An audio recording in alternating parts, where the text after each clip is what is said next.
Well, here's one for this morning. One click and the truth about why you are so annoyed. Why we are all so annoyed. And I think this is going to reveal itself. Yeah, all new this morning. We are sleuthing to see just how annoyed you may be with the robocalls. It all comes down to your zip code. Who knew? Okay, yeah, and as much as we all think about it, it is certainly invasive. And we should be able to control exactly who calls us, right? On ABC15.com right now, you're going to see the robocall trend where you live. And all you need to do is know your area code, which we all know clearly, okay? Our Megan Thompson has had an advanced look at all of this, at the database here. Walk us through what's happening now and why we're getting so many of these calls.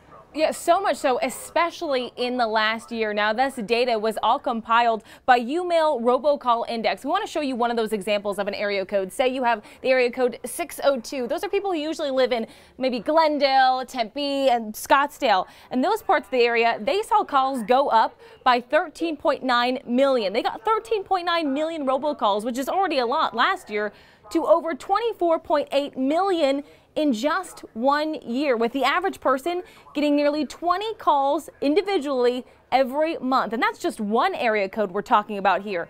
480, 520, 623, and 928. They are all represented here and share a common thread. We're on pace right now to almost double the total number of robocalls for the calendar year. That's Diane Brown. She's the executive director for the Arizona Public Interest Research Group. We asked her, why have we seen such a surge recently? She says, while technology can be credited for making our lives easier, the same can be said for scammers. There are auto dialers that can basically program for people to get phone calls, pre-recorded calls, and those just crank out time and time and time again. So what should you do? Answer the call, ignore it? How do you hang up on all of these scammers for good? So coming up in 30 minutes, we're going to have tips to help you stop their tricks in advance before you pick up the phone. That's coming up in just 30 minutes. All right, we're looking forward to that, Megan. Thank you.